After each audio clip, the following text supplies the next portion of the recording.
बिस्मिल्लाहिर्रहमानिर्रहीम अल्हम्दुलिल्लाहि रब्बिल आलमीन वलाक़िबतु लिल मुत्तक़ीन वस्सलातु वस्सलामु अला अशरफिल अंबिया वल मुरसलीन व अला आलिहि व सहबिहि अजमाइन इला यौमिद्दीन फ़अऊज़ु बिल्लाहि मिनश शैतानिर रजीम बिस्मिल्लाहिर्रहमानिर्रहीम। अल्हम्दुलिल्लाह अॼु असां क़ुर्बानी जे मुतलिक़ जेके मसाइल असांजी तरफ़ आया आहिनि ऐं उनखे असां रिकॉर्ड कंदासीं ऐं कोशिशि कंदासीं त जेके बि सवाल आहिनि उन सवालनि जो आसान खां आसान फॉर्म जे अंदरि जवाबु ॾिनो वञे। सभ खां पहिरियां सवाल त क़ुर्बानी कंहिंजे मथां लाज़िम आहे, क़ुर्बानी कंहिंजे मथां वाजिबु आहे। सभ खां पहिरियां इन शइ खे सम्झो वञे त क़ुर्बानी उन बंदे जे मथां लाज़िम थींदी जेको आकिल हुजे, ॿिए नंबर ते बालिग़ हुजे, टे नंबर ते मुक़ीम हुजे, चौथे नंबर ते मुसलमान हुजे, पंजे नंबर ते इहो बंदो साहिब निसाब हुजे।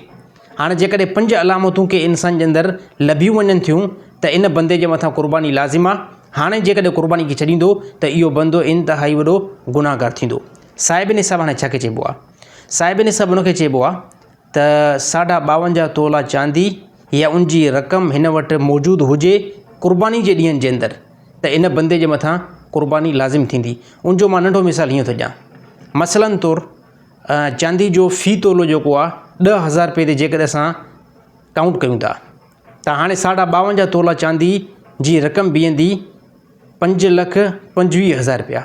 जेकॾहिं क़ुर्बानी जे ॾींहंनि में कंहिं बि बंदे वटि 5,25,000 थी था वञनि त हाणे इन बंदे जे मथां क़ुर्बानी जेको आहे लाज़िम आहे। जेकॾहिं इन सूरत में क़ुर्बानी न कंदो त इहो बंदो गुनाहगार थींदो। साईं, खसी वारे जानवर जी क़ुर्बानी करणु कीअं आहे? अहिड़े जानवर जी क़ुर्बानी करणु जाइज़ आहे ऐं अफ़ज़ल आहे, अहिड़े जानवर जी क़ुर्बानी थी सघे थी। साईं, काणे जानवर जी क़ुर्बानी करणु सही आहे या न? यादि रखणु खपे त हिकिड़ो जानवर आहे, उनजी अखि में जेकॾहिं मामूली फेर आहे त कंहिं क़िस्म जो कोई बि मसइलो न आहे, इन जानवर जी क़ुर्बानी जाइज़ रहंदी। पर जेकॾहिं कंहिं जानवर जी अखि एतिरी फिरियल आहे जो परे खां वाज़े तौर ते काणो नज़र अचे पियो त अहिड़े जानवर जी क़ुर्बानी जाइज़ न आहे। तव्हां मुतबादिल यानी इन जानवर खे तब्दील करे ॿियो को जानवर जेको दुरुस्त जानवर आहे उनजी तव्हां क़ुर्बानी करे सघो था। गैर मुस्लिम खे क़ुर्बानी जो गोश्त ॾेई सघूं था या न? जाइज़ आहे, बिल्कुलु। जेकॾहिं तव्हां क़ुर्बानी कई आहे ऐं उहो क़ुर्बानी जो गोश्त जेकॾहिं अगरि तव्हां नॉन मुस्लिम यानी हिंदू या अहिड़ी तरह ईसाई या यहूदी कोई बि गैर मुस्लिम तव्हांजे पड़ोस में आहे त उनखे क़ुर्बानी जो गोश्त ॾियणु बिल्कुलु जाइज़ आहे। ऐं जेकॾहिं उहो वठण खे तोहीन सम्झे थो त अहिड़े नॉन मुस्लिम खे क़ुर्बानी जो गोश्त न ॾिनो वेंदो। साईं, क़ुर्बानी जे गोश्त खे खपाइणु कीअं आहे? नाजाइज़ ऐं हराम आहे। क़ुर्बानी जो गोश्त खे खपाइणु या ख़रीद फ़रोख़्त करणु नाजाइज़ हराम आहे, इन खां बचणु खपे। छा साईं, क़ुर्बानी कंदड़ 10 ॾींहंनि ताईं पंहिंजा वार ऐं नेह न कटे, उनजो छा हुकुम आहे? मुस्तहब अमल आहे। जेकॾहिं को क़ुर्बानी करे थो त उनजे लाइ मुस्तहब अमल इहो ई आहे त 10 ॾींहंनि ताईं वारनि खे ऐं नेहनि खे न कटे। अलबत्ता जेकॾहिं ज़रूरत पइजी वञे थी त उहो पंहिंजे वारनि खे ऐं नेहनि खे कटे सघे थो। अगरि कंहिं जानवर जो सिंग कटियलु हुजे त छा उनजी क़ुर्बानी जाइज़ आहे या न? जड़ खां जेकॾहिं उखड़ियल आहे त पोइ अहिड़े जानवर जी क़ुर्बानी जाइज़ न आहे।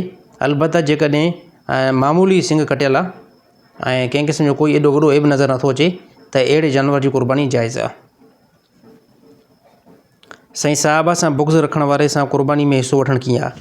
साफ़ तौर ते ॻाल्हि पुछा कयो त एले तशियत यानी शिया हज़रात सां क़ुर्बानी जाइज़ आहे या न आहे? शिया हज़रात सां क़ुर्बानी करणु जाइज़ न आहे। छाजे करे? उन्हनि सां असांजो जेको इख़्तिलाफ़ आहे उहो अक़ाइद में इख़्तिलाफ़ आहे। हिकिड़ी ॻाल्हि ज़हन में रखी वञे त जेके बि सुन्नी हज़रात आहिनि त उन्हनि जे लाइ बिल्कुलु जाइज़ न आहे त उहे क़ुर्बानी जो हिसो कंहिं एले तशियत वारे सां कठे जेको करण जी कोशिशि कनि। कंहिं बि शीया हज़रात सां क़ुर्बानी करणु जाइज़ न आहे। छाजे करे? उन सां जेको असांजो इख़्तिलाफ़ आहे उहो अक़ाइद में इख़्तिलाफ़ आहे। यानी उन्हनि जो इहो अक़ीदो आहे त हज़रत अली साईं तमामु अंबिया खां अफ़ज़ल आहे। ॿिए नंबर ते उहे अबू बकर सिद्दीक़ रज़ियल्लाहु ताला अन्हु जी सहाबियत जा इनकार आहिनि ऐं अबू बकर सिद्दीक़ जी सहाबियत क़ुरान बयानु कई आहे। ऐं इन खां अलावा बि काफ़ी जेको आहे इख़्तिलाफ़ शिया हज़रात जे अंदरि पाया वञनि था। बहरहाल शिया हज़रात सां क़ुर्बानी करणु जाइज़ न आहे। छाजे करे? त उन सां जेको असांजो इख़्तिलाफ़ आहे उहो अक़ाइद में इख़्तिलाफ़ आहे। साईं, अगरि कोई साथी क़ुर्बानी जो गोश्त समूरो पाण वटि रखे त उनजो छा हुकुम आहे? जाइज़ त आहे, पर अफ़ज़ल इहो तरीक़ो आहे त उन गोश्त जा 3 हिसा कया वञनि। हिकु हिसो जेको आहे पाण वटि रखियो वञे, हिकिड़ो हिसो रिश्तेदारनि जे अंदरि तक़सीम कयो वञे ऐं हिकिड़ो हिसो ग़रीबनि जे अंदरि तक़सीम कयो वञे। इहो क़ुर्बानी गोश्त जो मुस्तहब अमल आहे। साईं, क़ुर्बानी जो गोश्त कीअं तक़सीम कयो वञे? क़ुर्बानी जो गोश्त जेको आहे 3 हिसनि जे अंदरि तक़सीम कयो वेंदो। हिकु हिसो जेको आहे पंहिंजे लाइ रखियो वेंदो, ऐं हिकु हिसो रिश्तेदारनि जे अंदरि तक़सीम कयो वेंदो ऐं हिकिड़ो हिसो जेको आहे ग़रीबनि जे अंदरि तक़सीम कयो वेंदो। इहो मुस्तहब अमल आहे क़ुर्बानी जे गोश्त खे तक़सीम करण जो। साईं, मेंह जी क़ुर्बानी करणु जाइज़ आहे या न? जाइज़ आहे, बिल्कुलु, कंहिं क़िस्म जो कोई बि मसइलो न आहे, मेंह जी क़ुर्बानी जाइज़ आहे। साईं, क़ुर्बानी में कहिड़ा कहिड़ा जानवर ज़िबह थी सघनि था? क़ुर्बानी में तव्हां उठ खे जेको नहर करे सघो था, ऐं ॿिए नंबर ते क़ुर्बानी गऊं जी थी सघे थी, क़ुर्बानी मेंह जी थी सघे थी, ऐं क़ुर्बानी रिढ जी थी सघे थी, ऐं क़ुर्बानी बकरी जी थी सघे थी, ऐं इन खां अलावा क़ुर्बानी दुंबे जी थी सघे थी। यानी इहे उहे जानवर आहिनि जेके क़ुर्बानी में हली सघनि था। क़ुर्बानी जे जानवर जी उमिरि केतिरी हुजणु ज़रूरी आहे? जंहिं जानवर जी असां क़ुर्बानी कयूं था त उन में बकरी जी जेकी उमिरि आहे उहा घटि में घटि साल हुजणु ज़रूरी आहे। गहूं ऐं मेंह जी उमिरि घटि में घटि 2 साल हुजणु ज़रूरी आहे, ऐं उठ जी उमिरि घटि में घटि 5 साल हुजणु ज़रूरी आहे।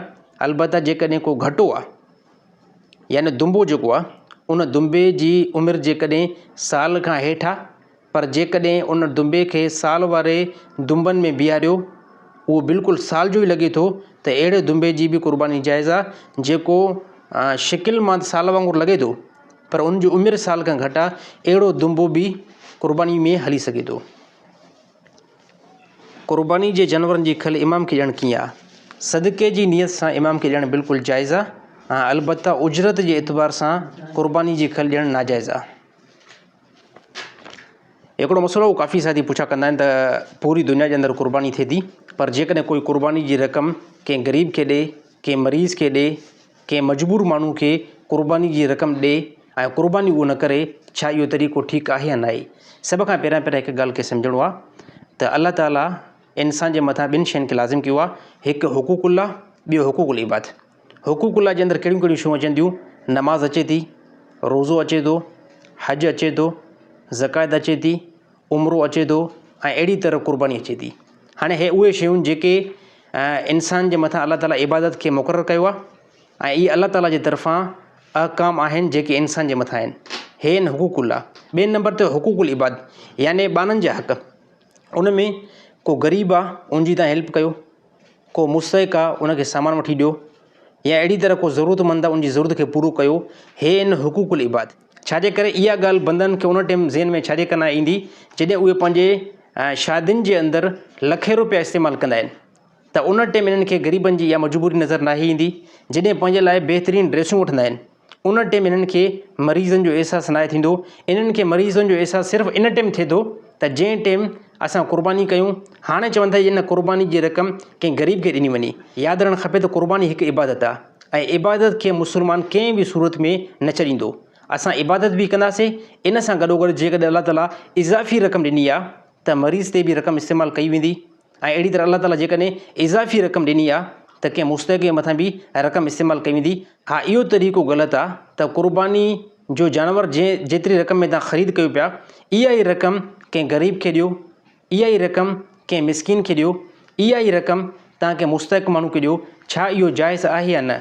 अलबत्त इहो नाजाइज़ ऐं हराम अमल आहे। छाजे करे इन सूरत में तव्हां इबादत खां कटिजो था। मुस्लमान जे लाइ ज़रूरी आहे त हिकु नंबर ते उहो अलाह ताला जी इबादत बि करे, ऐं ॿिए नंबर ते हुकूकुल्लाह जो ख़्यालु बि रखे। पर जेकॾहिं को इंसानु सिर्फ़ु हुकूकुल्लाह जो ख़्यालु रखे ऐं अलाह ताला जी इबादत ते फोकस न करे, अलबत्त इहो बि बंदो जेको आहे गुनाहगार थींदो। हाणे इन जो नतीजो इहो ई आहे त अल्हम्दुलिल्लाह असां मुस्लमान आहियूं। असांखे हिकु नंबर ते अलाह ताला जी इबादत बि करणी आहे, जंहिंमें नमाज़ आहे, रोज़ो आहे, हज आहे, ज़कात आहे, उमिरो आहे, ऐं इन सां गॾु प्लस में क़ुर्बानी आहे। हाणे इन्हनि शयुनि जे अंदरि कंहिं क़िस्म जो कोई बि गुंजाइश नाहे इन खे छॾण जी। हा, इन सां गॾोगॾु अलाह ताला 2 शयुनि जो बि हुकुम ॾिनो आहे त तव्हां इंसाननि सां बहितरीनु तालुक़ात अपनायो, इंसाननि सां ख़ैर ख़्वाही वारो मामिलो कयो। जेकॾहिं को मुस्तहिक़ आहे, उनजे मथां तव्हां रक़म बि जेको आहे इस्तेमालु कयो। बाक़ी मां सम्झां थो इहा तमामु वॾी ज़्यादती आहे। जेके माण्हू इहा ॻाल्हि कंदा आहिनि त क़ुर्बानी जी जेकी बि रक़म आहे उन तां रक़म खे ग़रीबनि जे अंदरि इस्तेमालु कयो। यादि रखणु खपे त क़ुर्बानी इबादत आहे। जीअं कंहिं बंदे जे मथां फजर जी नमाज़ फ़र्ज़ु थी, हाणे कोई माण्हू हुनखे ईअं चवे त फजर नमाज़ खे तूं छॾे ॾे, फ़लाणो बंदो जेको आहे उहो मरीज़ आहे, अॼो की तूं फजर नमाज़ न पढ़, ऐं फ़लाणो जेको मरीज़ आहे इन खे वञी करे तूं इस्पताल ताईं पहुचाए। साम्हूं नज़र त ईअं ईंदो त इन हिकु बंदे सां ख़ैर ख़्वाही कई आहे। त यकीन तौर ते ख़ैर ख़्वाही नज़र बि अचे पई। पर इन बंदे हिकिड़ो जुर्म कयो आहे। अलाह ताला 2 शयूं इंसान जे मथां लाज़िम कयूं आहिनि। हिकु आहे अलाह ताला जी इबादत, जंहिंमें नमाज़ फस्ट नंबर ते, रोज़ो 2 नंबर ते, हज जेको आहे 3 नंबर ते, ज़कात जेको आहे 4 नंबर ते, ऐं अहिड़ी तरह क़ुर्बानी 5-6 नंबर ते अचे थी। हाणे इन्हनि शयुनि जे अंदरि कंहिं क़िस्म जी कोई बि कमी न कई वेंदी। हा, इन खां अलावा अलाह ताला हुक़ूक़ुल इबाद जो बि दर्स ॾिनो आहे। जेकॾहिं को मरीज़ आहे उनजे मथां तव्हांखे वुसत आहे रक़म इस्तेमालु कयो। जेकॾहिं कंहिं बंदे खे खाइण जे लाइ को टुकुर न आहे, अलाह ताला तव्हांखे वुसत ॾिनी आहे त तव्हां उनजे मथां पंहिंजे रक़म खे इस्तेमालु कयो। हा, इहा ॻाल्हि बिल्कुलु ग़लति आहे त हिकिड़ो बंदो चवे त मां जेके अलाह ताला मुंहिंजे मथां इबादत खे मुक़ररु कयो आहे उनखे मां कटे करे मां सिर्फ़ु हुक़ूक़ुल इबाद जे मथां फोकस कयां, त इहो बंदो इन टाइम फेल वेंदो। एतिदाल इहो ई आहे त जेके शयूं अलाह ताला फ़र्ज़ु कयूं आहिनि उनखे कंहिं क़िस्म कोई बि न छॾिबो। जेके अलाह ताला इबादत खे मुक़ररु कयो आहे उनखे कंहिं क़िस्म जो कोई बि न छॾिबो। हा, इन खां अलावा हुक़ूक़ुल इबाद ते बि जेको आहे फोकस कयो वेंदो जेकॾहिं अलाह ताला तव्हांखे माली वुसत ॾिनी आहे।